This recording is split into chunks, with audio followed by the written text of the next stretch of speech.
Doug Adams here from Run DNA. I got a really good question this past weekend when we were working with one of our Helix users.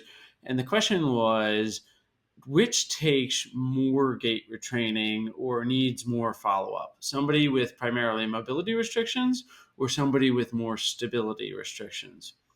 And it was a great timing of example because then the next day we were doing gait screens as part of a study.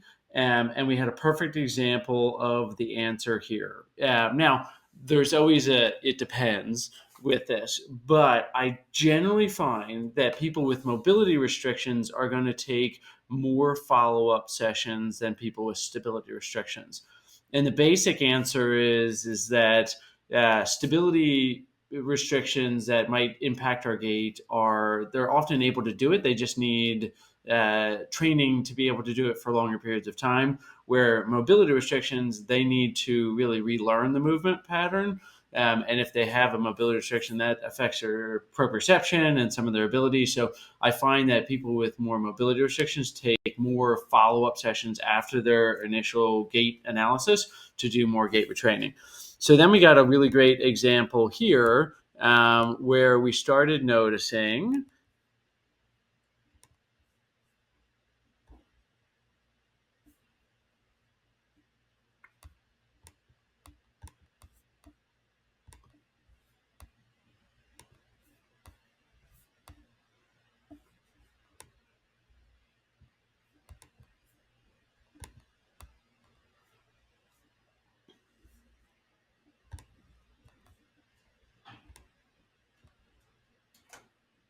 So then I got a great example of this the next day where we really started noticing that there was an athlete that had right-sided shin pain. And if we just kind of look at form here, um, if you look at this gait file, we see a lot going on the left, but right was the involved side here. And we look at the score of 4.52, not a bad score overall, pretty good, but a high level, Division I athlete here, and overall pretty good form with things. But we notice that falls into a collapsed or contralateral pelvic drop, but primarily for left-sided, and we see left foot inclination and right side stance. So what we notice here, and if we're matching her symptoms up to it, what we're really noticing is that we're looking at, when this athlete's landing on the right, that landing pretty far out in front of her body with more of a straight leg position. We see that the right lands 28 centimeters in front of the body and the left lands 26 centimeters in front of the body. And if we go down, we also see on that left, that's where we're seeing a lot of that collapsing with 13 degrees of adduction, 10 degrees of internal rotation, 8 degrees of pelvic drop on the right, or on the left, excuse me. But with the right, it is 9 degrees of adduction, 4 of internal rotation, and 5 degrees of pelvic drop. Now, I'm going to have you draw attention to one thing here because we tried a couple gait retraining things and weren't seeing a lot of change. So I then did the study. We weren't looking at the runner readiness assessment because we were looking at just gait retraining parameters. But notice here the limited ankle dorsiflexion compared to the other side. So 15 degrees on the left and 9 degrees on the right, and a little increased pronation, 9 degrees of pronation on the right versus 7 on the left with that. So again, on the right, we're seeing the symptomatic side, 28 centimeter strike from center of mass and some limited ankle dorsiflexion. So I did the quick top tier of the runner readiness assessment and found that her squat was limited in from an ankle mobility standpoint. So if we go and looked at that, I just laid her down real quick, did a quick manipulation of her ankle. And part of also, I should say, the reason I did this is I had her do a little hopping in place before, and the right side was symptomatic and the left was asymptomatic for that. Mechanics weren't great, as you might suspect from that running, but after I did the manip, the pain with jumping was almost zero. She said it was like a 1 out of 10 maybe. Before it was a 6 or 7 out of 10.